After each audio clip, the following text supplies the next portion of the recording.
Ils étaient quelques 2000 supporters monégasques à Turin. Ceux qui n'ont pu faire le déplacement en Italie se réunissent à l'espace Léo Ferré pour assister sur un écran géant à la demi-finale retour de la Ligue des Champions. Dans la salle, ils sont plusieurs dizaines. Après la défaite au match aller, ils savent qu'il sera difficile de bousculer Juve dans son antre de Turin, même si en foot, tout est possible. Je pense qu'on va gagner, j'en suis sûr. Gagner et qualifier ou gagner seulement? Pour moi, gagner seulement, mais j'espère qu'on va être qualifié. C'est très difficile, moi j'espère. C'est du bonus après la saison qu'on a vécue. Je pense que c'est bien d'avoir l'opportunité de jouer une demi-finale. Il faut y croire et puis voilà, si on fait l'exploit, on va faire la fête et sinon on va se concentrer sur le championnat et gagner la Ligue 1. Comme je dis, un match ça dure 90 minutes, il reste 90 minutes, jusqu'à la dernière minute on peut marquer. On est une bonne équipe, quoi. On a la meilleure attaque, ils ont la meilleure défense. Donc on a tout à jouer ce soir.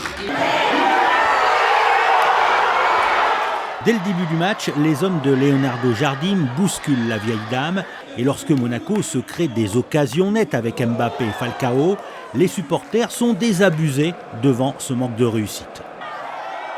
Ils sont aussi crispés lorsque les Italiens donnent quelques frayeurs à la défense monégasque et parfois ils sont même en colère, certains critiquant les décisions arbitrales. Monaco joue bien, mais bon, on a l'arbitrage qui est vraiment dégueulasse. Hein. C'est vraiment lamentable un arbitrage comme ça. Parce qu'il y a quand même des cartons jaunes qui devraient avoir. Je veux dire. Et surtout les arbitres, ils sont toujours avec la Juventus. Ça c'est embêtant, parce qu'ils sifflent seulement que contre nous. L'ouverture du score par Mandzukic est un coup dur que les supporters ont du mal à accepter. Il faut qu'ils se réveillent, il faut marquer un but qui redémarre le match. Mais Monaco, je suis sûr qu'il va marquer. Il doit marquer. Ça devient compliqué, bon, on s'y attendait, hein. C'est la meilleure défense d'Europe. Après voilà, il y a des faits de jeu, la faute, bon, on ne sait pas ce qui fait la faute, ensuite il y a le poteau.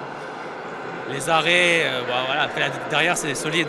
Juste avant la pause, la Juventus aggrave le score par Dani Alves. Monaco est mené 2-0 et les visages en disent long sur leur déception. Ça rentre pas, ça rentre pas.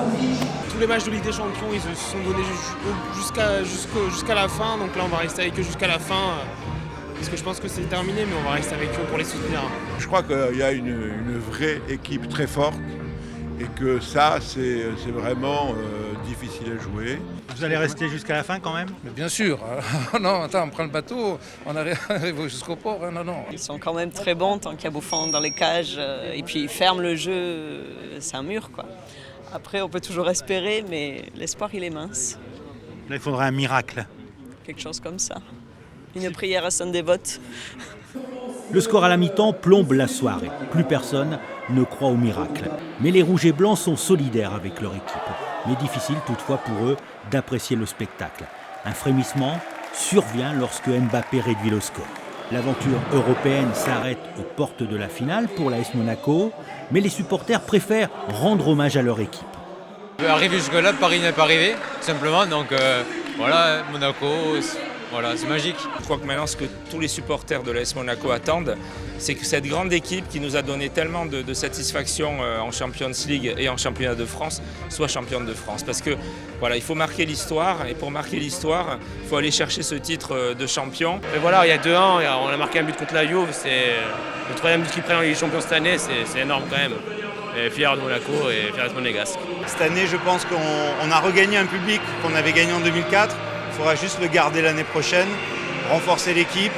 Et je pense que beaucoup de Français nous suivront pour la suite de l'aventure. On suit Monaco depuis 1978, donc pour nous cette année l'important c'est le titre. Il faut arriver devant Paris, donc voilà, après ça c'est du bonus. Mais au moins, plus que du bonus, on a joué. Les intentions étaient moins bonnes en deuxième mi-temps, mais franchement, ce qu'il faut garder, c'est la première. C'est des Monégasques qui ont eu à cœur de montrer à l'Europe voilà, toute la beauté de ce jeune football. Et puis la Juventus, qui pour moi est actuellement probablement la meilleure équipe du monde, avec une maîtrise incroyable. La semaine commence mal pour l'AS Monaco et ses fans, mais elle peut se terminer de la plus belle des manières dimanche avec le titre de champion de France.